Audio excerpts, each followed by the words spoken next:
Hello, everyone. Welcome back to our discussion covering a broad range of topics related to collecting the relics of Middle-earth. I'm Valkris, and I'm here again with my partner, T. McClim. Before we start, I'd like to take a moment to just thank everyone that watched our first episode. We got a lot of views and a lot of support from you guys, as well as many helpful suggestions, which we'll implement as time goes on. So if you're watching, you like what we're doing, please leave us a like and hit subscribe. Tonight is our second episode of Lord of the Collections, aptly named An End to Darkness, in honor of our very first guest, Andrew. He's a fellow collector and an exceptionally talented craftsman whom you may also know from various online collecting communities as N2 Darkness. I've known Andrew as an online friend for a long time, all the way since the beginning of the UC forums, all the way back in 2004. Fun fact, we joined only 38 days apart. Since then, I've had the immense pleasure of meeting Andrew in person, not just once, but twice, and was treated to a tour of his just absolutely stunning collection. Andrew has moved since I last visited him, and he's built an entire new room for his collectibles, and he's here tonight with us to share some of his personal collecting experiences. So without further ado, Andrew, welcome to our Collectors Chat, and I'll start you off with an easy one. When did you start collecting? Oh, I've been a collector my entire life. As a young kid, I used to collect G.I. Joes and Transformers, and that just kind of leads to collecting even more things, especially those type of things that just more series and more pieces come out. You're born to become a collector. And I moved into comic books, and as I got a little older, I got really into Spawn in the mid 90s. And McFarlane Toys, they came out with all sorts of other toys, pop culture references, and that started me getting into even more things. And then as I got into working, I met a guy that got me into collectible busts. He had an account called through Diamond Comics, which is the supplier for all comic book stores in the United States. You would get comic books and all the merchandise. So as he would get these books, they would come 2 months beforehand. So I had an idea of things that were coming out before most consumers would find it. I saw all the Sideshow stuff before it first came out. Well, it was the collectible bus line and the mini helmet line was what they started off their entire Lord of the Rings line. And I've always loved medieval fantasy, and I had the same guy got me collecting swords. Same way. I think it was my 22nd or 23rd birthday. I wanted to buy myself some swords, and I knew I wanted something. And he gave me a Bud Cade catalog and a United Cutlery catalog, and I picked the first 2 kit race swords from the Sword of Ancient series, the Sword of Valen and Sword of Darkness, and that started off my sword collection. And the minute the Lord of the Rings stuff came out, I was like, I knew I had to have those, and it's snowballed from there. That's how I started, and it has evolved many times over the years, from, like I said, from action figures, and you sell all those things off. Collectible busts, I had a whole bunch of those. I eventually sold all those. I think you saw them in my office in my other house. And when I moved and packaged everything up here, I ended up selling off a lot of it before I even started this, because my display rooms are much smaller than it was my other house. And just to consolidate, I decided Lord of the Rings would be the focus. Wow. Yeah, so I guess that yeah, I guess that kind of says that, even though there were all those other influences and stuff going on, I mean, Lord of the Rings, the book, has been around many years, obviously, but it's become more a part of pop culture and sort of what they call the zeitgeist ever since the Peter Jackson movies. So was that about that time when all that stuff really started to come, that you began to really narrow your focus? No, it took a while. No, like I said, I used to collect all sorts of movie and pop culture stuff. I had a lot of Marvel stuff. I had a lot of X-Men, a lot anything movies. Gentle Giant. I used to collect a lot of Star Wars stuff, a lot of Terminator, Aliens. Anything that I found interest in a lot of movies and other pop cultures, I would collect other things. And after a while, that becomes overwhelming, the amount of different things and different avenues that you go to, that it's just, where does it end? Where do you run out of room? How do you break your collections up? How do you display that? Having stuff stuffed in boxes because you don't have a room to display it isn't all that fun either. Mm-hmm. So I probably didn't narrow Lord of the Rings down till I wanted my display room at the other house, that it really was like, I need a place to be able to put this. I want a theater, and I want swords and statues around everywhere. I want this to look like a museum. And Lord of the Rings was just the natural fit. All right. Well, that and the amount of merchandise or the amount of collectibles there were at that time, there was a lot. Mm. All right. Tyler, over to you. Well, I just want to say first, I'm really excited to interview Andrew. You're two-time Collection of the Year winner on the Flame of Udun. And when I started collecting, I remember seeing your collection tour video on YouTube, and I was just in awe. It was like, oh, look at that. Like, I probably watched it half a dozen times or more. It was just like, that's a collection goal. It was just so cool to get to have that tour, and now I get to talk to you, and I've gotten to know you a bit over the last year and a bit. So I'm just really excited, and thanks for joining us. So what was your first piece? Do you remember it? And just tell us a bit about your collection and how it's grown over the year. How many pieces are in it? And what's your first piece? The first pieces, and I bought the three that originally came out. They were the Gandalf, Frodo, and the Moria orc busts, the quarter scale. Those were the first that were released. And I was mostly a bust collector at that point. And I think there was 3 of the mini helms, and I think they were all part of the orc line. They're a quarter scale too. They almost look like a bust as well. So those were the first things. And I think they were even unveiled even when just the trailers were out, before the movies were even debuted. So you weren't 100% sure what you were getting, but enough that you were intrigued that I ordered them anyways. Like, I knew this was something special the minute you saw the trailers, that it was something you had to have. And where I am now, I think I counted was like 168 statues. That's just Sideshow statues. Nice. Yeah. There's Sideshow Weta, and then Weta stuff. There's a lot of Kyle Customs. There's Danbury Mint. There's I'm trying to think what other collectible company. Most of the other stuff I've kind of sold off. I'm mostly Weta and UC at this point, and custom pieces. But right on.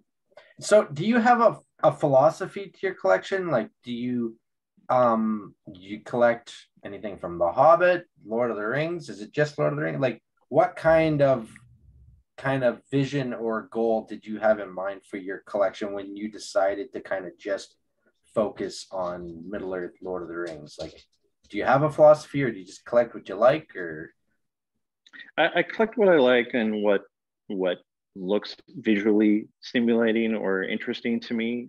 There was, I think, probably a time that if it came out, I wanted it. I think we've all done that. Click on that button. I need to order it because I need the next piece of my collection. But over time, yes, as multiple iterations of a character come out, or your interests and your tastes kind of change over time.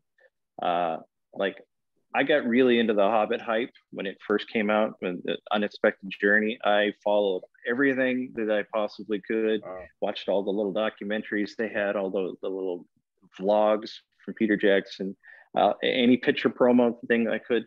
And then after seeing the movie, it was like, this wasn't quite what I was hoping for. Wasn't the return to Middle Earth that I was really after. And then subsequent movies, I really lost a little bit of interest in that, to the point where I don't have that love for it anymore at all.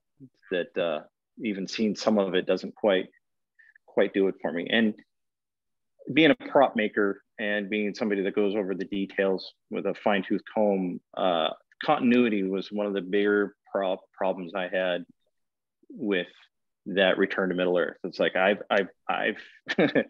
eat, slept, and devoured the original trilogy. So when something is slightly different, it puts me off in an odd way, especially things you have in your collection that you look at all the time and you're like, no, this is no longer canon, or no longer part of what my collection is now different in some way. Or you now have a fork in the road, you get to pick one or the other. And it's like that. Right. I don't really like that. But what was the other part you said? The other question you had? Well, yeah, just kind of the philosophy on your collection. What speaks to me? Yeah, it mostly aesthetic. I'm definitely an aesthetic, and I like the original trilogy. And actually, I like Fellowship the most. I don't know why I like that. Probably the beginning of the story, more of the aesthetic, more of it's done practically. I'm not quite sure why I'm drawn to it a lot more than the other parts of the story. But if it's Fellowship based, it definitely has a place. Yeah. Oh yeah. Cool. Well, for the viewers who maybe aren't familiar with your collection, could we maybe get a tour of it here? Just of course. Let me switch this over.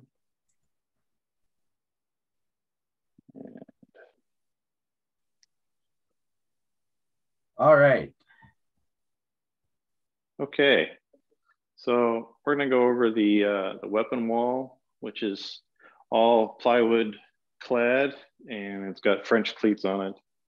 I use this to display all of my United Cutlery weapons. They're all made with special, individual, unique holders.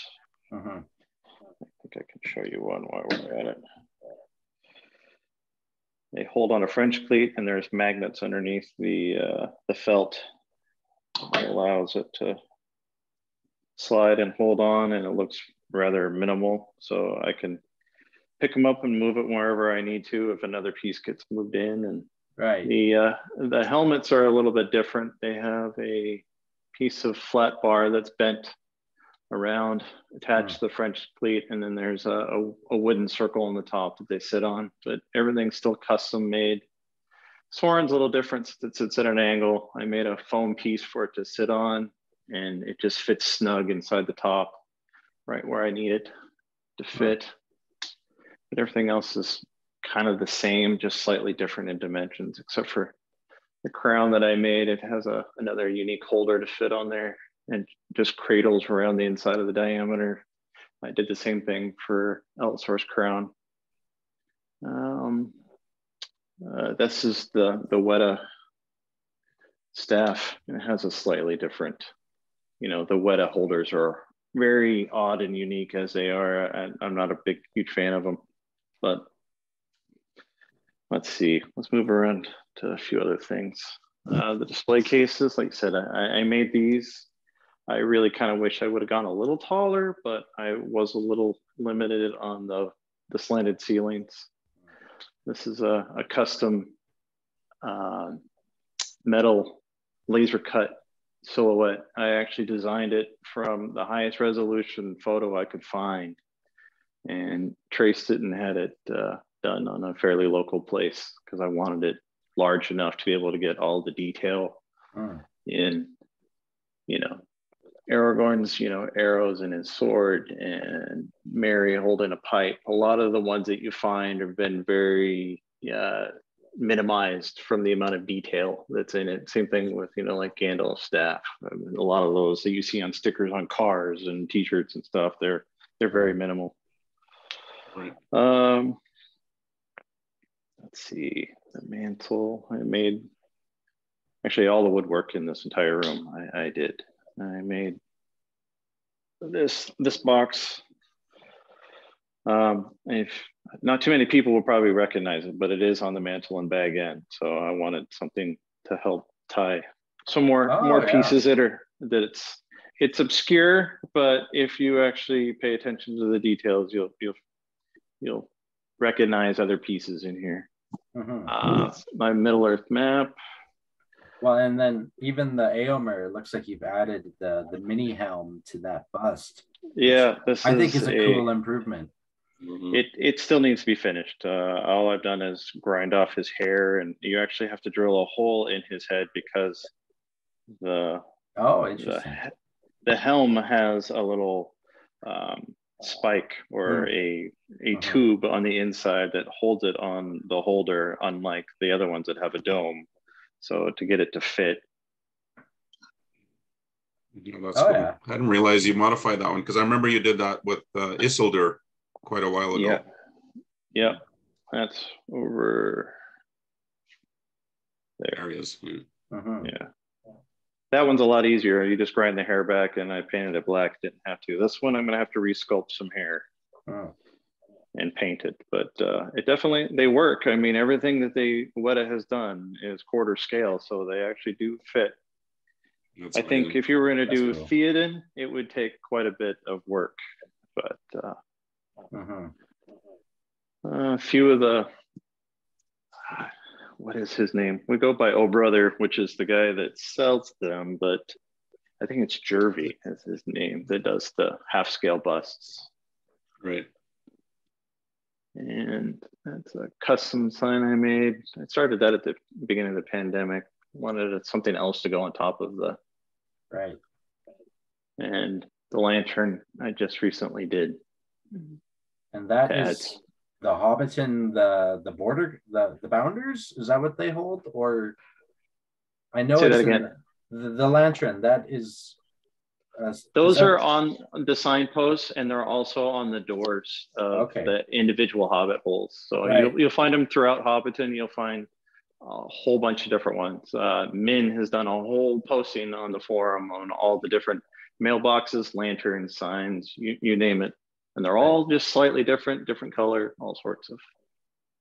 Very cool. Little details like that really help set your collection apart, where the average collector and even fan wouldn't even recognize the lantern, you know. Yeah, and I was having a discussion, I think it was with someone else, but every single item that you see on screen is handmade. There's not a single thing that wasn't designed and made by another craft person. It's not bought off the shelf anywhere. Yes. Nothing. Yeah. And a lot of that was due to the scale. They had to have doubles for a lot of the multiple props. scales, yes. Yeah. That's scabbard from Jamie Shakespeare. He's the one that designed parts, and you can buy them on Shapewaves. And then I repainted the Morgul dagger to match the Twilight version. Very cool. Let's see, awesome. Functional mud pieces, pottery. This is actually from The Hobbit, one of the few pieces I have left. Oh yeah. It's actually a chalice that's found in Smaug's lair, but this is actually from a Yahtzee set. You know, dice. Interesting. Yeah, and I redid the whole thing. It was kind of gaudy. It was kind of a greenish gold color, and I sanded the whole thing down and gold leafed it. I bought all the parts from Buckeye, another of our forum brethren. Let's see. Kyle's Tomb of Elisar. I've been lucky enough to get Kyle to make a few pieces that I've asked for. That was one of the first ones that I asked to have done, and he thought it was a good enough idea to do it. Let's see. That's my custom Aowen shield. It's one of the my Boromir shield. Only 2 of these exist. And I got the second one. You actually have the first. Yeah, oh, really? Cool. Yeah. I got to check the certificate out. And my mini Gandalf. That the Games is Workshop. Yeah. It's Games awesome. Workshop. I have another one. This one's plastic, and I bought it. It was used. It was actually pre-assembled and painted, but I have a metal one that I need to assemble and do. I mean, these pieces are so small. I mean, that's my finger. I mean, that's how big these things are. They are very tiny. Yeah. There's another custom piece that's needs waiting to be finished. I need to find the right vegetation. I'd like to do static grass to put all over this. And it actually has a pull-out piece in the back that you can remove the statue. It's not permanently attached. So, oh, perfect. And what else? Some of the barrels that I've done. These are from they're wooden banks. They were done, I think, in the 80s and the 90s. Banks used to hand these out for kids to save their change in. They used to have slots on the top, and I cut them out and stained them and darkened all the metal, and those labels. Kit Ray was the one that actually designed the old Toby, and I printed those out. I remember that one. And you made that pipe there, didn't you? Or this one? Yeah, I did. I've actually made like 3 or 4 of them. Yeah. It's one of my first ones there, and these other ones that go on the desk. Right, because I remember, and even the whole desk right, and the pipe desk. How can we forget the desk? Would you consider this your crown jewel in your collection, Andrew? Oh yeah, very much so. Yeah, very much so. This is when I saw the plans originally to do it, I was like, I didn't think I wanted the desk that bad until I saw it, and like I want that, and now I want to make that, and now I want all the rest of the pieces to go with it. I want. Do you have the chair too, or is it just not in the image? I've been sitting in the chair, but there you go. that chair is something I found on Craigslist, and I'm actually in the middle of building the chair right now. All the pieces are done. It's getting about ready to be assembled. I gotta say, it's been a lot of fun. To mention the chair, because that ties back to what you were saying earlier about when you see the Hobbit movies and some things suddenly don't look quite the same, or it's not canon anymore. And I distinctly remember there's a shot of Bilbo from behind writing on the desk, and he's sitting on that chair, and the one in the chair in Lord of the Rings and the chair in the Hobbit are different. In fact, I think the desk itself is not the same. Nope. Can you tell us a little bit about that, Andrew, and what here I can do a little bit of weta actually got quite a few details, even wrong. Part of this desk is not this way. It should be at an angle, should not step out this way. The feet is a big part. On the Hobbit desk has 4 flutes in the foot, and the Lord of the Rings version should have 3. Wow. That's one of the big tells. Let's see.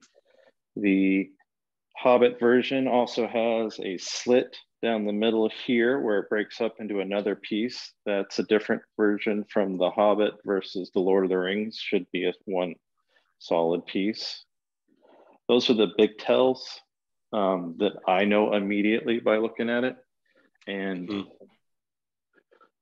weta produced all of the Hobbit version.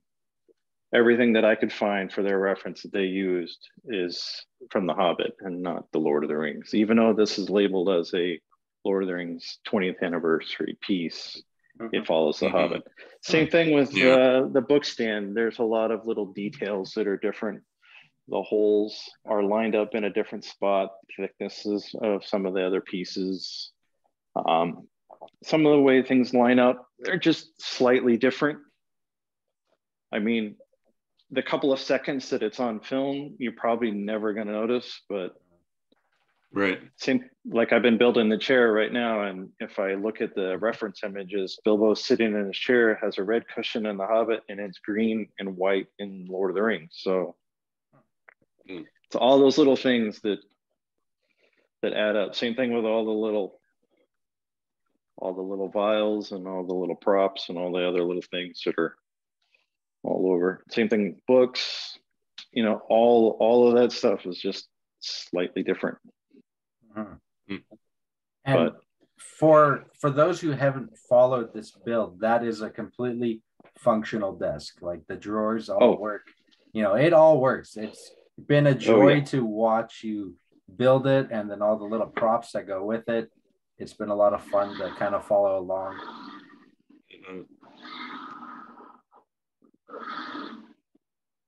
Yep, and I think I showed it before. There it is. Oh, perfect. That is awesome. It's acid etched. I did that. Another one. Too. That's great. I'm probably gonna have to do that to the chair too. Put it on the bottom, just definitely. So it's one of those things as a collector, as you have a giant collection, and it's like, I don't know what it's gonna eventually go to or be sold or however that might go. It would need a COA. I mean, there's only a handful of these out in the world. Very few, and they're all custom made. It's not like one company or one guy made like 5 of them. Right. This one's mine. It's got my name all over it. Uh-huh. I mean, all the parts. Did you not? With you told me about how was it John Howe or? Yeah, I posted. You got in touch with someone that noticed the desk or commented on it. Yeah, I made a post on Instagram with John Howe's book, The Middle-earth Traveler. I put it on my desk like this, and I put the red book over it, and I pulled it off, and then I tagged him on it, and he commented since he was tagged on it, and he's like, "Is that Bilbo's desk?" Yeah, he replied to it since he mentioned in the story. Right. My little brush of fame. Do you have to be able to talk to that man? Yeah. I know. He's actually really good on his Instagram about kind of interacting with fans. I've kind of done a shout out where I've tagged them too, and you know, he reshared it, which was just little things like that. You know, you don't really notice, or it's not a big deal for him, right? But as a fan, you're kind of geeking out. Oh, that's huge. Yeah. I mean, he's new. I'm still trying to figure out all of the intricacies of Instagram, but yeah. Now you made this case, correct, Andrew? You repurposed this case to fit your Treebeard, correct? Well, I found it on Craigslist, and I looked for months and months to find something that would fit the dimensions, and that's why it's a little taller. It's not a custom-made piece, so I rebuilt the top and the whole bottom, and I redid all the lights and redid all the metal work and rewired it and sculpted the plaque. I did a very small run of these on I did like, I don't know, 3 or 4 different variations.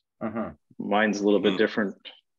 Mine has a bronze background and a gold lettering. And then I think Raphael, you even got the verdigris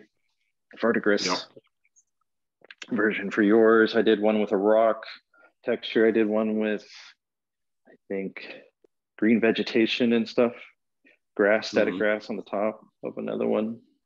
They're all so amazing. I mean, that was a tough decision for something so, you know, just a plaque to put on the statue. I was like agonizing. Like, they all look so cool.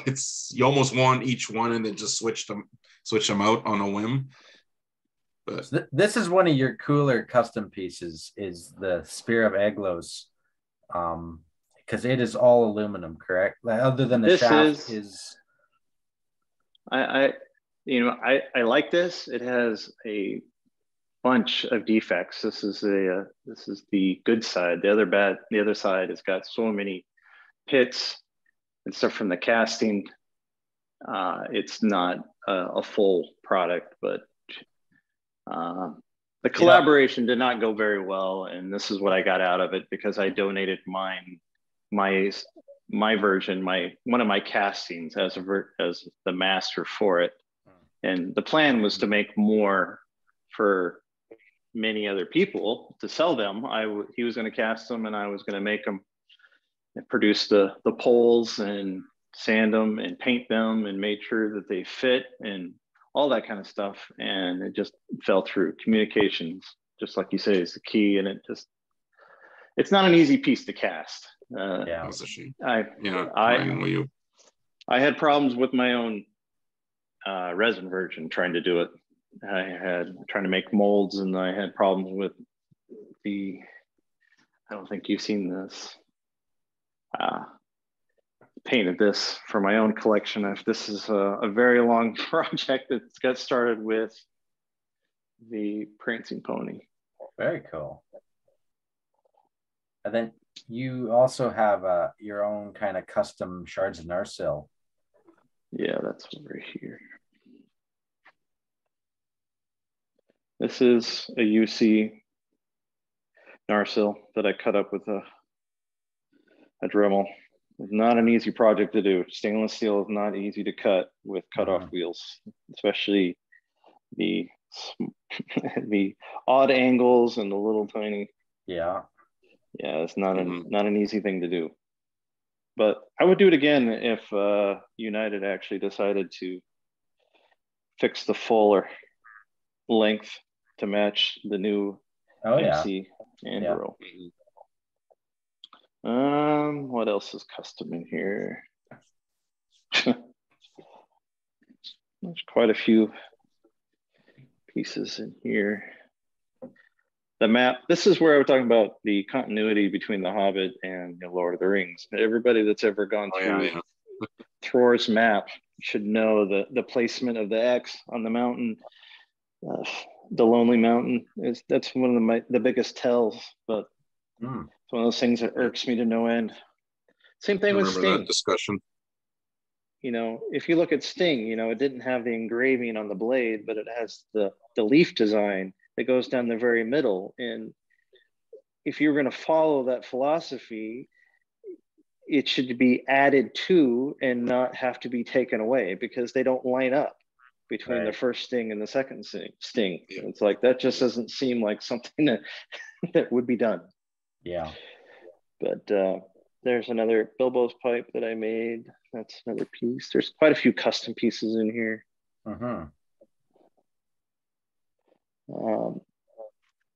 My Shire Salt box.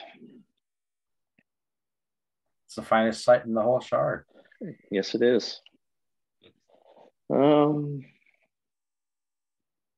Elven rope. That's my own deed of contract that I did. Oh, very good. It looks, I wouldn't even know. I thought it was the weta version. Nope, it's just all made out with watercolor paper. I sewn it all together, and it's just the front. I just hand drew the deed of contract. I didn't do any of the rest.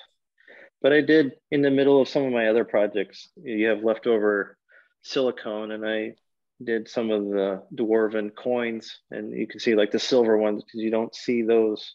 Right. They are in the pile, but I decided to add a little bit of variation.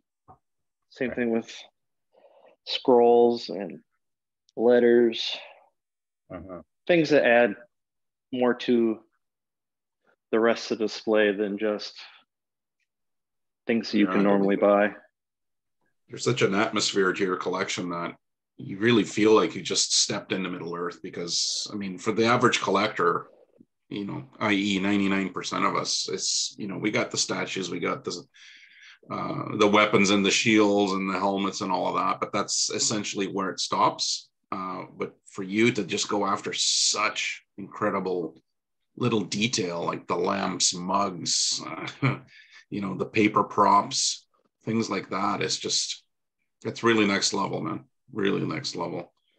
Thank you. That's the part of the immersive of what you want to feel with Middle Earth. And I think Bag End has that amazing feel of everything that's old, handmade, the craftsmanship, and every corner you turn is such an inspiration. That's where I pulled a lot of it.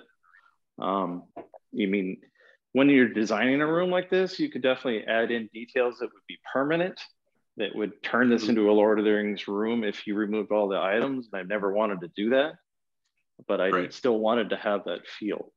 I mean, you always got to think about resale value on your house, but you still want to make things your own. I did all the lighting too. I had to add in all of the faux beams to be able to add in enough lighting for this. Wow. That's a project and a half. Yeah, it looks amazing. Everything in here was a project and a half. But well, thank you so much, Andrew, for giving us the walk around tour. You're welcome. Very much appreciated. And just a privilege. Yeah. So, and look at all of these amazing pieces that you have. My next question would be, I mean, you sort of dropped some heavy hints with the desk, but what is your absolute favorite piece in that room? Let's say, heaven forbid, knock on wood, never wish this on anyone, but your house is on fire. You got to run out. You got time to save one thing in that room. What are you hauling out? Oh, man. That's like, man, just throw your wife in there and grab like 3 or 4 more. No. The Red Book is one of my I don't know. I pined after that piece for quite a long time. And like I said, it definitely met the expectations I have. It's an amazing piece. That's usually my go-to. And second would be the original Balrog. I love that piece. I knowing how much that thing is worth, that's a secondary part of it, but it was one of those things, just like we are now, when you want a dream piece to come out. At the time when that thing came out, that thing was my number one piece that I wanted to have, and for sure, yeah. And it still holds a lot of memory to me. And be able to have one. I mean, there's only 1,000 of them at the time. They sold out really quick.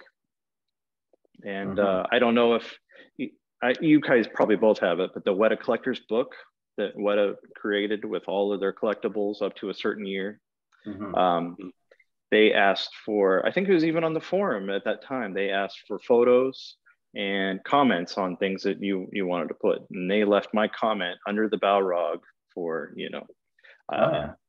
my name and location, and it was like my favorite piece because it was designed by the people that made it from the movie. And I was gobsmacked. And I think I have a few pictures of my other collection in the back, but it's just a giant collage of dozens and dozens of other collectors. It's not just like pages of pictures. Do you have a piece you would haul out in a fire, Valkris?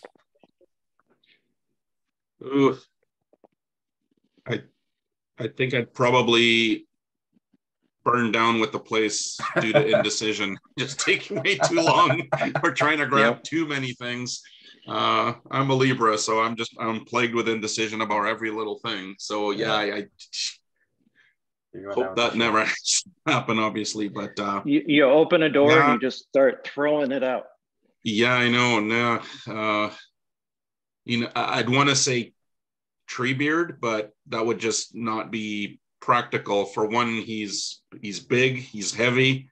You're likely going to break a whole bunch of things if you're grabbing him in a panic. And I got him in a one of those big Moduc cases, so he would not be, easy to get to in a hurry. So sadly, the old man Fangorn would have to perish. But I got to say, for as many people that are sought after that piece, it is by far the most nerve-wracking thing I have ever put together in my life. Oh, no doubt. Yeah. As you know, I've recently packed up my collection because I will be moving soon. And that is the one sole piece of my collection that I have not touched. He's in the case. I just threw a sheet over it, so when people were coming to see the house, they wouldn't see it because I just wanted all that stuff out of sight. And he's still 100% completely assembled. Tyler's teased me a number of times about how I'm gonna just smash him to pieces when I move. He's jinxing me, man. But I think scary. Yeah, I don't think I'm gonna. Yeah, I don't even think about it. But I probably I now don't blame gonna you. disassemble him completely and just kind of cradle him and maybe walk him over to my new house, because it's not an experience I want to repeat. And I'm going to take No. many photos where all the little branches go. That's for sure. There is a But thread yeah, on the forum. I do. Yeah, I remember that. But even then, it wasn't. Some of the pictures are so close up that I'm like, what part of him am I looking at? Because it is a big statue. So, I but yeah, think you know there's what? I probably would save the red book, like you said. I mean, Indy Magnoli that created that did such an amazing job. Everyone stops to look at it. You made an incredible stand for it for me. That so it sits on top of my display table, and when I have people over and they're looking around, that always gets brought out and handled, and then we flip through the pages, and I tell them about the part of the movie when you do see it, and yeah, so I think we're on the same page there. It's an amazing piece. Yeah. Yeah. And for So, anybody that's on the fence about buying that thing, it's worth the wait that you have to wait, and it's worth the money that you pay for it. I mean, I know they have changed over the years. They now have color photos in it, printouts of some of the drawings. Yeah. He does he's got a YouTube video where he goes through page by page, and even pictures on his online thing. And they've changed the leather on the front of the book. I think the type of leather and the embossing is a little bit different. Mine was dyed and aged. It's a little bit different. I just recently went back and dyed the edges of mine because they were still raw leather. It's like that always bothered me. But now they're a lot more, they look more screen accurate than they originally were. I really need you to get one. You know, the fact that you, Valkrist, and then even Jim Madagamji on Collecting the Precious, he mentioned that as well. You know, when you have three very seasoned collectors who have huge collections are picking that to carry out of a fire, you know, that really says think about something it. about That's it, supposed to be the lineage of where it came from Middle Earth to what we have now. I mean, the Bible is well, that is the Lord of the Rings. That is the book. The Red Book of West March is the genesis of the story that Tolkien told us. It's what's written in those pages by Bilbo, Frodo, and Sam. So yeah, that's where it all starts. Okay, this would come down to semantics, but if this is a first person version of those stories in those events, where does the rest of it come from? The reader's imagination. Well, there's more of the story. Theater of the mind. Yeah, it does. Yeah. Or translated multiple times. So, Andrew, what is a piece that you regret passing on? Obviously, having collected for 20 some years, there are bound to be a few pieces you just didn't grab. Maybe you thought you had time, and mostly due to cost. At the time, I thought they were exorbitant amount of money at the time. The stone trolls, I really wish I would have gotten. I mean, I think they were like $300 when they were new, and they were, as Sideshow Weta was releasing them, they were kind of, I think the editions were low and they weren't publicized all that well. I mean, I saw them when they came out. I was like, that's a lot of money at the time. Prancing Pony, the small little Weta piece. Even I think it was $300 or $400 a time for that thing too. And if you do the measurements, you're like, that's tiny. Nah. Yeah, I have a hard time. And the one thing that I do kick myself the most about is the Lothlorien bow. I saw it, and I don't know why I passed on it. Either hoping UC would have made one by then, or there's the color variations a little bit different with more of the darker silver and the filigree and all the design. That's on my list of things to make if UC never does. It's I've got the full size printout templates all ready to go. It's just something that is on that list, but I really hope, you know, Kit kind of teased that they wanted to do it with the quiver, the peacock quiver, and maybe even the Mirkwood version with a quiver as well. And if those came out, it saved me a lot of time. But those are the few pieces that I really missed that I should have bought. I really regret. That is fair. That makes sense too. That Lothlorien bow, it's by Hollywood Collectibles, right? And it is, I see it pop up very rarely, and it goes for so much money that it's just anywhere for the cheapest I've seen it on the RPF. Somebody's been selling one, and it's local pickup, and I think it's $1,800, and that's the cheapest I've seen it. And it goes. There's people on eBay that'll sell it for $5-10 grand, but I don't know. I was lucky enough to pick one up for the low price of $300. It was like $299. Yeah, maybe $350. I got there was a limited. There was a special the one that comes with the 2 arrowheads, the magnetic arrowheads. That's the one I got. So I got the special version.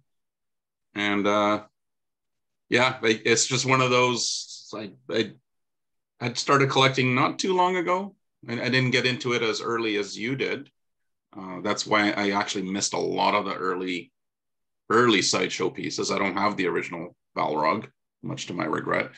But I did get my foot in the door when United started putting their stuff out. And as I've always liked bows, and they weren't doing bows at the time. There was a couple of versions out there. There was an Italian-made Mirkwood bow that Kit has said several times it's not very accurate. I tried to hunt that thing down, so it's probably for the best that I never got it. Was pardon me? It is functional. That's why it's not all that accurate. Right. Yeah, actually, if you remember Polyphemus, Kevin on UC forums, he had one, or has one. I'm not sure. I've been in touch with him for a while, and he kind of dangled it in front of me a couple times, but I never went for it. He did sell me the Peacock Quiver, which I have to add to the Lothlorien bow. So the two are an amazing combo. I know that's a lot of money, just those 2 pieces, but if you got a chance, highly recommended. And there was also a German company, I think it was Elbenwald, that made the Lorien Archer bow. Oh yeah. That was a really, really difficult piece to find. It would pop up once in a while, and it's huge. Sites that you had to go and translate, and I was just never able to hunt one down. That's really rare. I think it's 7 feet tall. It's huge. Right. Is it functional as well? I think so. Yeah. And considering Hmm. shipping nowadays, I couldn't imagine shipping something that big. No. Forget it. Yeah. Okay, so moving on. Let's talk about signed pieces. You have them in your collection. What are your thoughts on them? Do you think it's worth it? Do they add? Do they detract? I think that depends on the person signing it and how it's signed. So I have one signed statue. I have my Saruman signed by Alan Lee. I wanted something when I went to go meet him. I have a book, which is his, I can't remember the name of it right now, but it's personalized. So it's to me. So it means more to me in something that's signed versus resale value. And if you're going to sign a statue, just having an actor's signature or a sculptor's signature would be fine. Anything personalized, I think, detracts from a resale point. Like I would not buy somebody else's statue that was personalized to them to have in my collection. Sure, yeah. I mean, maybe unless it was a celebrity you bought from, their collection, that was personalized to them. Like Richard Taylor made some, like I think Christopher Lee had a bronze version of his statue made for him. I would imagine that was signed by Richard Taylor. So if you bought that one, it was probably personalized to him. I can see a lot of value in that, but to having a personalized statue from somebody else, not so much. And the other guy's name is Andrew. Yeah. What? If the other guy's name was Andrew? Oh, well, then you get pretty lucky. yeah. I mean, unless they're going to hold it for you special, I don't know. I'm not out looking for Andrew signed, signature pieces. So, right. Well, I mean, personalized to another Andrew that you could buy. Yeah, maybe.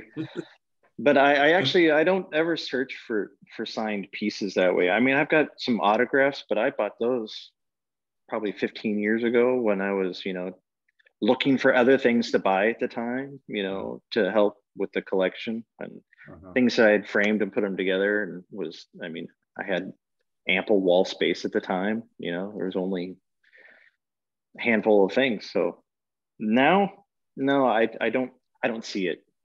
I mean, unless you're actually going to conventions and meeting these people and you would like to have something like that signed, I could definitely see having that a value instead of just the photograph or whatever they have available. To actually have something out of your collection signed, yes, I could definitely see that. But that was my experience this spring.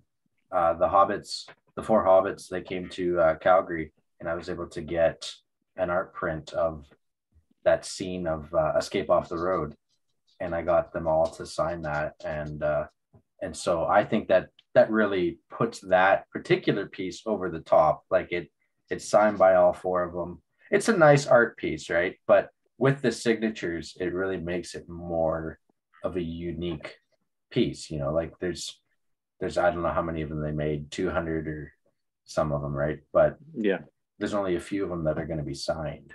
Yeah. And like that's probably what I would take out of if my house was on fire. That's what I'm grabbing, because that's irreplaceable. There's a sentimental, I remember standing in line. I remember them signing it. It's like a statue I can go and I can buy again, right? But the signed piece that I was there to get them to sign, that is a sentimental, and it's so irreplaceable. I'm scared to bring it to like a shop to get it framed because I'm worried they're gonna break it or ruin it or something, right? And so it's still sitting in like this. You have to take a deep breath and do it. I was there with you that day. I got my own, or I got a different art print, but I had the guys sign it, and it's amazing. I love it. I haven't been able to put it up yet, and I'm just dying to get my new collection room so I can showcase it off. But yeah, I had to lose my fear because I didn't want to just keep it in the plastic holder the entire time, and so I took it to the framing place, and it came back a week later, and it's amazing. And yeah, I think if I'm holding the red book in one hand as I'm running out, and my other hand is free, I am snagging that print off the wall because it's got the four hobbits signature on them. So, and then I also have a signed Sting, which I got Elijah to kind of personalize to me. It's the United Cutlery Sting. It's not the museum collection version. So as far as retail or reselling, it's not something I would ever resell, but if someone inherited it from me, they're going to have a harder time reselling it. But it is more special. Sharpie could come off with alcohol. It could. And I've thought of taking my, I did have a bit of kind of like, should I have had them personalize it to me? I could always just take my name off of it, but I haven't done that yet. But hey, every collection is unique to each person and what each piece means to them. Some people go out and take their swords and hit trees with them and reenact parts of the movie. Other people will never touch it because it hangs on their wall and will yell at anybody that ever gets close to putting their fingerprints on it. So there's a wide range of what each piece means and what a collection means to every person. Such a huge range. Definitely. So you gotta do having collected for so long, Andrew, what advice would you give to new collectors who are coming into this hobby? Is there any kind of pitfalls they should stay away from? Any lessons you learned later on in your collecting career that you wish you would have known sooner? Is there any? Run away. No, collect what you want. Sign a prenup. Yeah. Collect things that you have a little bit of an attachment to, whether it be a character or a scene. Being a completist will ruin your life. I don't know how. I mean, I get the thrill of the hunt and searching for things and always having something to hunt for and look for. I get that. There's other things that I still randomly look for, but for somebody that just wants to go out and just collect everything, there's too much available anymore. or things that are extremely rare and too hard to find, that it kind of takes the fun out of it. I was reading Ethildian left a post today in the Prime One about no, it was the Infinity about the Witch King half scale. Yes. He was having problems, sleeping, trying to think of, which way he wanted his collection to go. And you should not have that type of remorse or that type of feeling about your collection. You should be able to enjoy it and sit here and just be able to soak in everything that there is to it. And if you're not getting that kind of enjoyment out of it, then I wouldn't do it. Those would be the pitfalls of any collection. Right. You should do what speaks to you. But the other part too is I think there's a lot of people that just have an empty credit card or don't have an empty credit card and just buy. And right. I would not go into, multiple figure debt over trying to be a completist or wanting to have what somebody else has. Because I tell a lot of people that it's like, this is not done overnight. I didn't just find some garage sale and, a windfall and it all just showed up one day. I didn't click on Amazon. This is 20 years of collecting. The pieces that I show on my Instagram account, the things I've had for 10 years, 15 years, 20 years, a long time. These are original pieces. I didn't collect them up used, and there's only like one or two pieces in my entire collection that I bought secondary. Mary, the small sideshow weta piece. I don't even know what else might be. I think I bought a secondary bust with another Isidore bust when I customized another one. There's not very many. Most everything has been original to me. So as they come out, so it's going to be different for everybody. And I mean, I think anybody should jump in to try to collect, but try to be a completist would be really hard. Right really on. Hard. Yeah. Wise words. I hope you're listening, Tyler. Well, I was thinking earlier too, how there are so far I've encountered, two different types of people. There are those who enjoy experiences and they like to, they put value on traveling experiences. And then there are those who enjoy possessions and they like to surround themselves with the possessions that make them happy. And I think anyone who is a collector, for the most part, falls into that category where you like to surround yourself with things that you enjoy, that create an atmosphere around you that makes you happy, calms you down. And, for us, it's Lord of the Rings. We have such a deep love of those movies and the books that we enjoy surrounding ourselves with that, the collectibles and things that remind us of that joy. So that is great advice, Andrew. So thank you for that. And so have you had any new arrivals to your collection this year? Like, obviously with a collection your size, you're fairly picky on what do you I'm very much at the maximum point now, but there's always a piece that will come up that you'll change your mind on or try to find a way to shoehorn it in somewhere. Sauron, I bought, I went back and forth over, do I need the new one? Does it look better than it is? One thing that almost pushed me over the edge of not ordering it is he wouldn't fit in the case to replace him. He's like a half-inch taller than the old version and he won't fit. So, but he was worth it. Even though I had a lot of problems with the cape, I was one of the few people that had a really bad alignment problems getting that to fit. Right. I still think it's worth it. It doesn't, you talked about Poldringate last time, and that's not an issue for me. It's an amazing piece. And the fact that it's going to be paired with Elendil and Gil-galad is just, those were pieces I've wanted for 20 years. So I wasn't going to pass on it. I don't care how much it was. It's one of those things you never want to post on the forum. You're like, I would have paid twice as much for it. But, yeah, they're listening, man. Don't. I know, exactly. I'm curious how are you going to pair them, because I noticed he's currently sitting on a pedestal, and obviously there's no room for challengers. What do you plan to do when the others arrive? When I got cut off, I have another display case behind my couch, and my plan is probably to build another display case that will house those 3 plus. I'm not sure if a few other pieces are going to get sold or get boxed up to be able to accommodate that, but that's my plan. The thing is, though, that it's going to be to display them right. It's going to take up some room, like probably like the coffee table like size amount of space that you would need between them. Even I think Gilgalad's going to be pretty big with his shield and spear and cape. It's going to take up more room than you want, but I don't know, unless they get separated a little bit and not do the diorama which they intend. I'm not quite sure. Right. It's one of those things I'm waiting to have in hand before I actually determine that, because building something beforehand would just get you into trouble. Right. Oh yeah.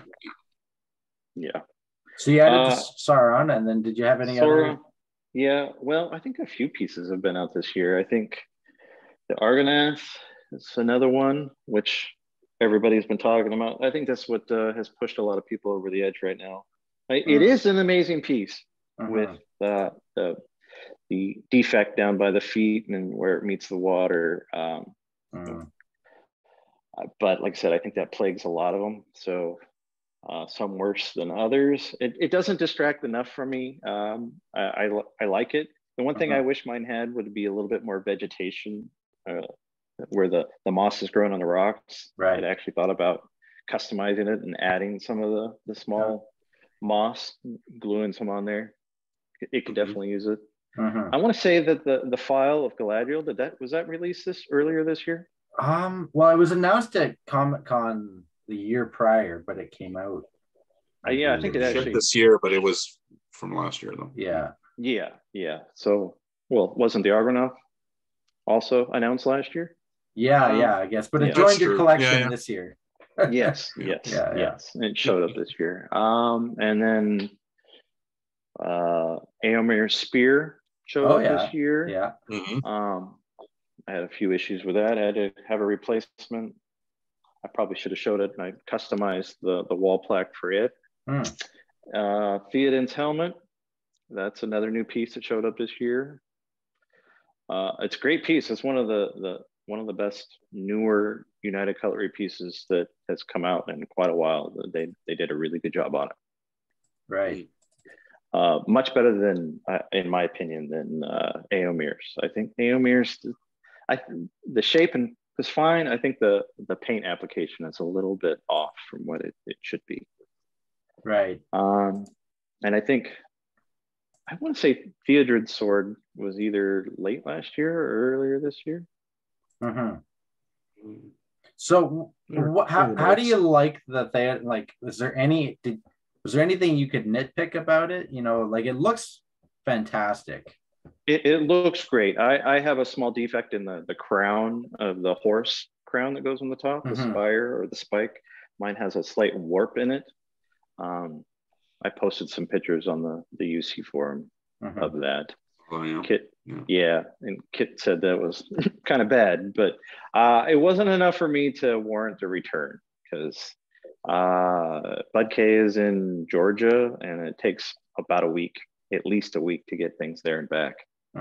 Like, even when I returned my spear, it took they say just mark a replacement on the label and send it back. Well, I did that, and then 2 weeks later, I'm like, it's been there. When am I going to get my replacement? And then I finally called them up, and they're like, we just issued you a refund. You said you didn't want a replacement. I'm like, no, I specifically asked for one, and I emailed and asked for you to open it up and inspect it for me.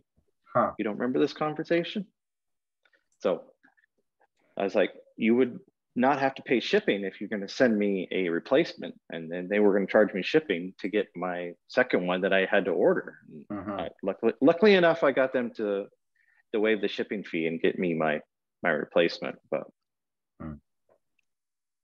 it's incredible how much money these companies waste just by being inattentive and not really listening to. It's true. To what people are saying. Yeah. But so given just how utterly almost complete your collection is, and just the sheer the high prices, the lack of space, all considerations that we all have to take into account these days. So that criteria to having something come into your collection is it's very narrow nowadays. I think you and I at least can say Tyler's still new at this, so he probably has lots of space. He should move into his house and start filling it up. I'm sure you'd like that. But what does a piece have to have for you nowadays to earn a spot in your collection? It'd have to be a character that hasn't been done real well. Like, I would buy a full 4-set piece of the classic editions of, if they did the Hobbits, I would rebuy those immediately. I think they're definitely due and they need something like that. I would make room for those. They keep asking, they keep dithering and not. Every time you see a Frodo or a Sam, they're always in the middle of some big piece. And no, I just want the Hobbits. Can you please do them? For some reason, I think they don't. They think they don't sell. They would know the numbers, but I don't know. I don't know why. I mean, they're the central protagonists of the story. I don't know why there's not. But when was the last time the market really got tested on that theory? I think things have changed it. I think the demand is there. I think one day they just need to listen to us and do it. They need to nail the likeness of Elijah Wood. If they don't, he is the toughest of them all. Yeah. We were talking about the sideshow weta Escape Off the Road plaque a couple days ago on Instagram, and how that is the best likeness of Elijah I've seen in a collectible is on that, and even all the other hobbits, they look great. So I don't know if Weta needs to go back and get Virginia Lee to come back and sculpt their classic series hobbits for them, but the Treebeard, Merry and Pippin are really good. That's and true. I think those are great. Yeah. I think they altered a little bit when they went to the Escape of the Road Master Collection, because they've lost a little bit of their likenesses on those. And I don't know if it's just the facial expressions, but they seem to look a little different to me. But maybe even if they did a miniature Merry and Pippin at Isengard, smoking and eating salty pork, I might go for that. Right. But they need to be in 6 scale.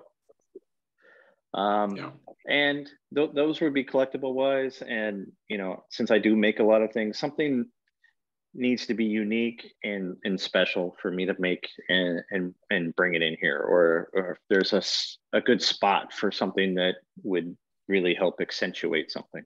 Those are criteria. And if I've got room. Right. But there's things that you'll make room for too. Like if I could find a Lothlorien bow for a decent price, or if UC makes one, I'll find room to squeeze it in here somewhere. Absolutely. But like, so I mean, sorry, go on. Didn't mean it. Oh, I was gonna say, like the new Helm's Deep, I have no room for a larger Helm's Deep. Right. I'm sure it'll look cool, but it's going to be just as big as the Argonath, probably in diameter. And who knows on the height. And then weight. Those things weigh like 40, 50 the trend pounds. now is revisiting some of the pieces, especially the environments, and just kind of increasing the size. I mean, it's a clever strategy on their part. Supersize me. And I called it last episode. I said I would not be surprised if we see a bigger pre-explosion Helm's Deep. And not that long later, we see one. I'm excited for it, but I have the sideshow one, but I understand the space issue, as well for guys with bigger collections. There's definitely an appeal. Like I love miniatures. Remember playing as a kid with and just building them out of Legos, and you go into even just places where they're doing like like the city is planning to build a neighborhood and you have the little toy miniature buildings and the streets and all the little cars and the people. I used to just spend hours looking at stuff like that through the window. And so there's a soft spot in my heart for these miniatures. So when I see them even come to life even bigger and with more detail, I'm just instantly drawn to that. But yeah, they do require a lot of space. They're obviously going to be very expensive, and I think the companies have figured out that there's a market there. And not only if you missed the originals, but you want the bigger, better version. So they're kind of seizing on that. But yeah, at some point you just get like, whoa, I just don't have the space for this stuff. So I mean, you mentioned Helm's Deep, and it's been a few other things that we've seen previewed, like. We got the classic series Aragorn, the Gandalf the White. We got the Dead Marshes Master Collection piece. We got Leaf Lock. Surprise, Ent came out of nowhere to join Treebeard. Elendil we talked about. We got some stuff coming from United, possibly like the Museum Collection Anduril. Perhaps the blue bladed sting, stuff like that. Anything on that list there? The only thing that I have might be a go for you is Elendil. That's the only piece that has pushed enough that I have to have it. Like I said, I would have paid even more for it. That's something it's a dream piece. All the rest of them, the other classic series, I've got an Aragorn. I don't need another one. I've got Gandalf the White. They have to be something that's going to, if you didn't have it, yes, those are perfect. Those are what you should be going for. If something eventually comes out as a classic series that has a much better representation than something that I think I already have, then yeah, it might be worthy of replacing. But as of now, most of that stuff I haven't. I did pre-order the Bag End Key. I figured that looked really good on my desk, but there's not much. I do have been following the Dark Crystal line and the Labyrinth line, and I do have a few of those pieces on order, but we'll see how they turn out before I order any more. But definitely, I don't think there's much from UC that I wouldn't buy. I would definitely replace my regular Anduril with the new MC version. I have no problem doing that.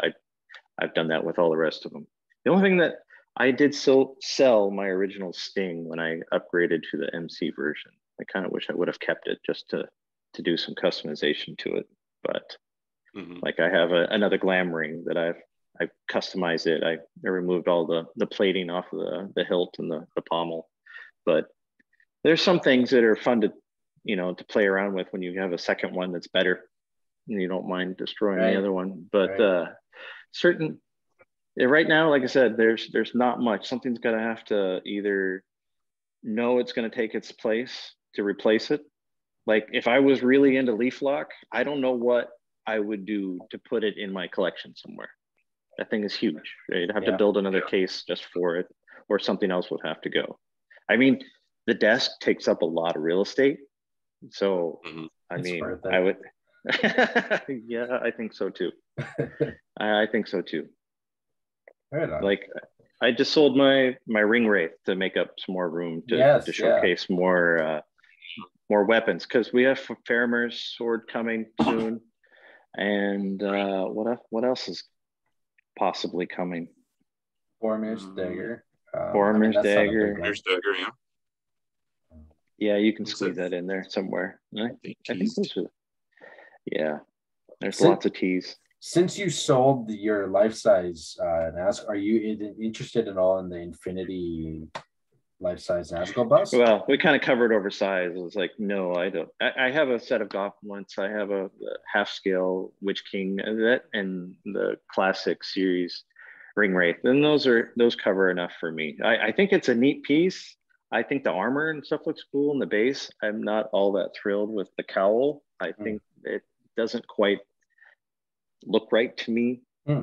Some of the folds in the fabric, it's like they added an extra layer. And we've kind of talked about this on the forum recently with Iron Studios and even Infinity and other ones. there's certain details that there just aren't quite there, that not enough. Right. And those are some of the key things for me. And that, I think that's why I buy Weta, is because I know that they have the best reference material. And they usually are after the highest attention to detail, and they should. So that makes sense. Even when they put the shoulder pauldrons backwards. Well, that's kind of understandable on what's going on. Yeah. You know, we're kind of, I think, talking about that earlier too. Somebody else was wanted to know where. Oh, I was listening to the episode 1 talking about, you know, the sculptors getting their reference material. I think Daniel, since he's the supervisor of the production or the collectible line, he does a visual mock-up in Photoshop of what he wants. I've seen pictures of the Hobbit holes where they take pictures from the actual Hobbiton and they mock them up a little bit, cut them down, put them on a base, and make them look what they want that collectible to look like. I would imagine that he had done the same thing, take enough pictures and give them reference material, and it's probably just as much his fault, if not anybody else's, of how things get missed. Right. So it happens. It's the nature of the business sometimes. How it happens from the other company's standpoint, I have no idea, because, you know, some things just seem blatantly wrong, like the Iron Studios Gandalf with the Strider sword, you know, hilt. And it's just like, no way, I'm not buying that. I'm sorry. Yeah, some of it is obvious and blatant inattention and really not understanding the source material enough to pick up on these little things. Well, if you ask me, it's not understanding their customer, not necessarily so much the source too. material. Yeah. It's they got to understand how picky and discerning we are. Want that exact representation of what we saw on screen. Like something like you were mentioning about, the Witch King cowl looks like it has too many folds or creases or an extra layer or something like that. That I almost feel it's kind of like, you know, it's been 20 years since the movies, and as we get further and further from that, those images being omnipresent in our minds, because we were watching the movie so many times back then and just being flooded with media and books and stuff on that. You know, almost wonder if the artists these days are just, you know, taking a little bit of liberty to just embellish. It's like, you know, I like what they did, but I think it would look cooler if it had this extra layer maybe here on the cowl, and they just kind of throw that in and hope that no one notices. But we do. That would be a stylized version, you know, like the mini epics or Sideshow did it with their Unleashed versions of Star Wars figures. It's a stylized version, and they make it their own. They make it cool, give them a different pose or do something. Then go for that 100%, and not like, okay, here's a spot right out of the Mines of Moria, but we changed it differently. It's like, no, well, that's not, you've sold me on Mines of Moria. Now you've distracted me on the rest of the inaccuracies of putting somebody with an elven cloak in there that doesn't belong. I kind of with the axe on his back. I kind of think there's almost two camps of collectors. There's those who want the most screen accurate representation of their collectibles. You know, they want Elendil to look exactly how he appears in the films. And then there are those collectors who prefer, like, okay, yeah. So a good example of this is the Prime 1 Witch King. You know, like, I feel like they're more interested in an art piece that they think looks really good. They're not so concerned with, well, is it super accurate to how he's depicted in the film? You know, like, they're more interested in the presentation of the statue compared to how accurate it is. Some collectors that are just after anything Middle Earth. They will buy it all, anything and everything. Funko Pops to you name it, from Ralph Bakshi to Rings of Power. They'll buy anything and everything that has Middle Earth label on it.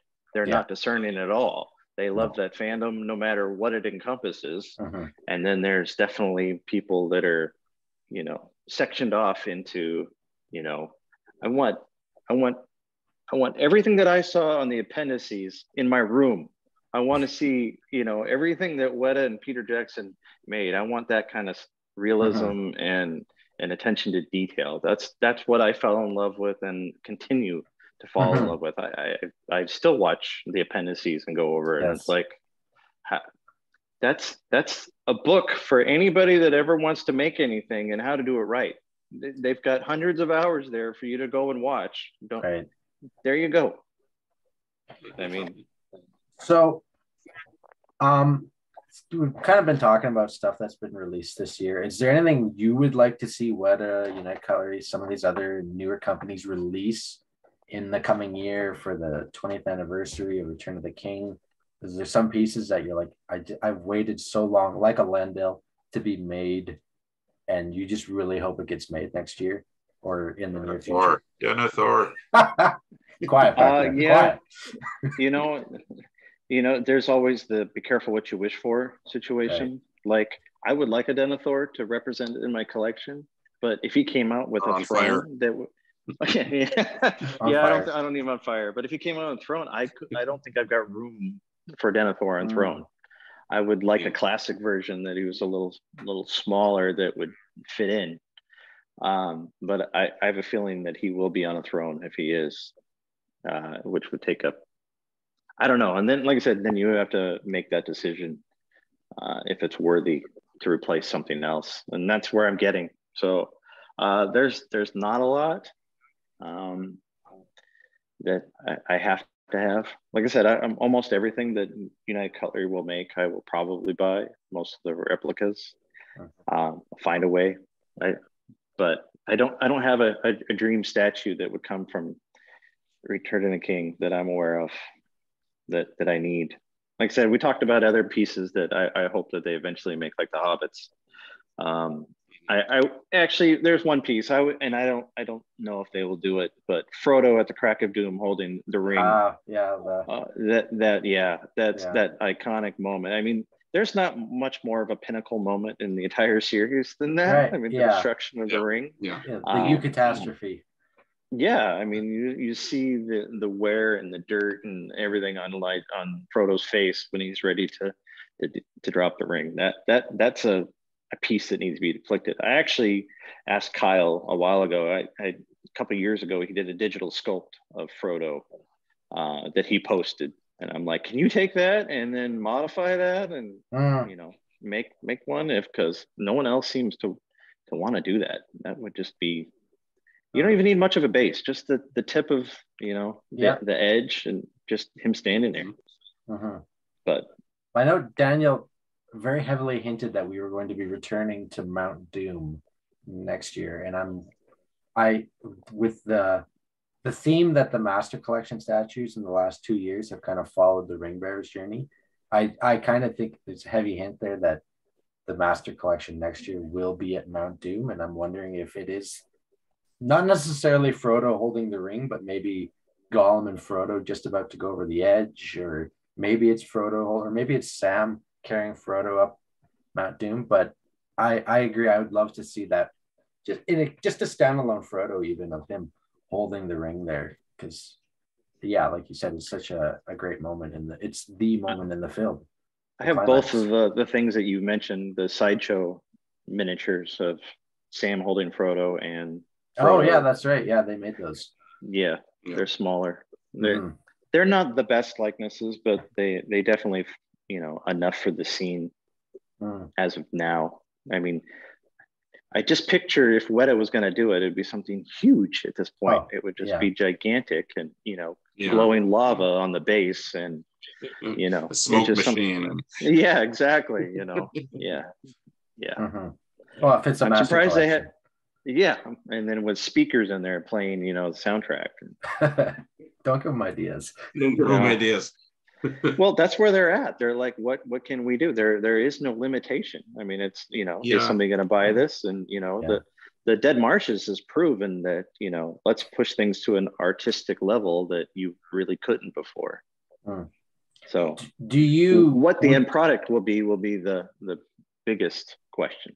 Right. Would you like to see the Master Collection kind of return less from let's let's capture this moment in the film and make it a collectible, to individual characters again? Or are you? I'm trying to think what the distinction for master collection is anymore. I think I they don't know. really blurred that line between a few of their pieces. I thought it was the presentation, the Golem box, the Treebeard box. I don't think they come in black boxes, and they might come with the black silk fabric still packed in them, but they don't have the presentation boxes that the master collection originally had. Which, if you ask me, was a lot of money added to something that really didn't need to be there, because most of us store it. But I have seen a lot of collectors put their statues on top of them because they are. But I don't know. Maybe. I mean, something just needs to go slightly above and beyond a premium statue to be classified as a master collection. Something that pushes that edge. I mean, I don't know what you would consider Bilbo in Bag End. I mean, it's a premium, but it has everything that you would consider a master collection to have. So it's a really blurry line unless somebody's just going to stick a title on it and charge more money. Right. I think it's a tricky proposition that they've gotten themselves into. Speaking to there's a lot of things that they've stuck themselves into. Yeah, because I mean, it's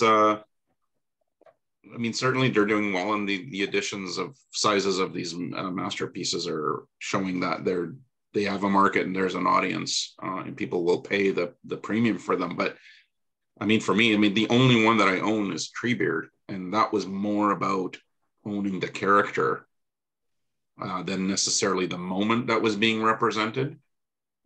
I like the moment. I like the fact that it includes Merry and Pippin. I thought that was a huge bonus, especially because I didn't own any Pippin before that.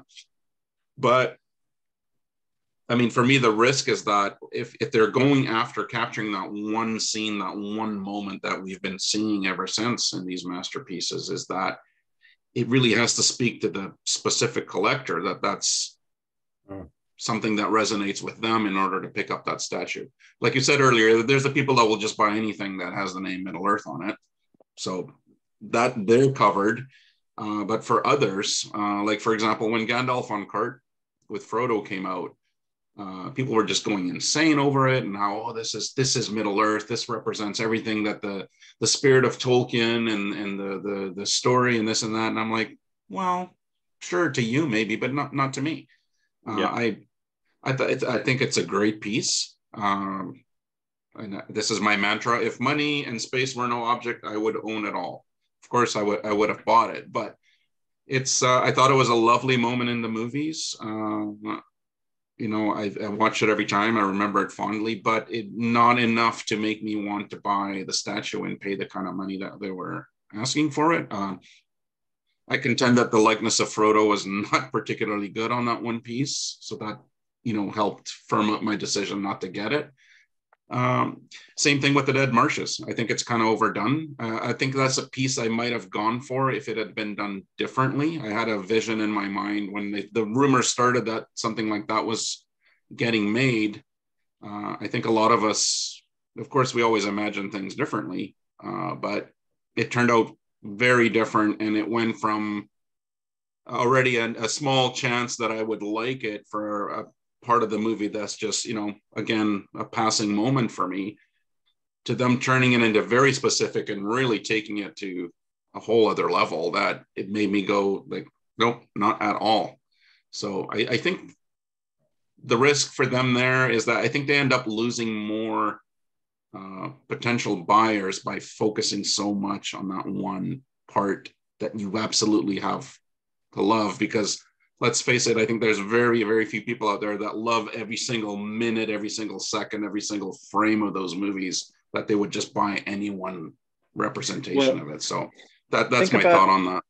Think about the history of Weta and Sideshow Weta. When they originally came out with their lines, they came out with so many subsets: the helmets, the plaques, the weapon plaques. There was, environments. They just kept, the medallions. They came up with so many things. They just threw them out there to see what would stick. And I think they still have a little bit of that mentality of where can your artistry take you and what will do it.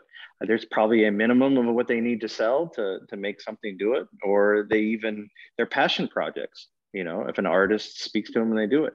I don't necessarily think that they're necessarily after a particular collector in mind. They're trying to produce a product that they like. I mean, they're all artists. They would. Have you seen anything on the Weta Unleashed? Their place in Auckland, New Zealand, and it's all one of a kind things to showcase their artwork, and they've gone to complete upper ends of level of making things from environments and costumes and prosthetics and everything. That's what drives them to do things. As much as you would like, and you and me would like to think that it's collector input, you know, and listening to the thing, a lot of it I think is artist driven on what would they like to create, what would they like to see. Right. You know, Weta will do. No, you're right. They'll go anywhere except Gondor. Who knows? Maybe they had problems during the movie and they just so sick of Gondor that they don't ever want to see it again. Maybe that's but I mean, what Daniel did say, there is no discrimination against Gondor. But I mean, 20 years and there isn't much for Gondor out there collectible wise from Weta. I think the release of the Argonath is kind of symbolic because those are the gates. One can hope. That is the entry to the land beyond, which is the land of the kings. Gondor lies to the south. So maybe that there's a symbology at work there that they're about to. We're entering the period. Unleash Gondor. More than you can afford will be coming your way. Yeah, the Ministers re-release. There's not much though. I mean, I would like an infantryman and Denethor. I would like a mini environment of the white tree in the mountain. That would be something cool. Yeah. But I don't know what else that you have to have from. Like, I mean, they've released. Go ahead. I was gonna say, since looking at the trees on the doors of Durin, I do think they have the capabilities to do the white tree. And in a similar scale, like a Saga did that really tiny little one, but I would love to see one that's quite substantially a 6 scale. Yeah, 6, bigger, which I think have something like the Thranduil on throne, but have something smaller with one of the fountain guards next to it. And then just the pool and the fountain and and just I can see it in my head and it looks just great. Yeah. That would be amazing. A section of it, like the edge, because it would be in 1/6, but it would be huge. I mean, it would take up some room, but it would be beautiful. It would be. Well, Andrew, thank you so much for joining us tonight, and it was a real pleasure to talk to you. It's been a pleasure to show us your collection, and so we're really pleased to have you on the show. So thank you for coming on out. And my pleasure. It's been great being here. Thank you. And you could talk about this stuff for days. Yes, you can. Literally, yeah. Yeah. Perfect. All right. Well, thank you. Thank you. Thank you.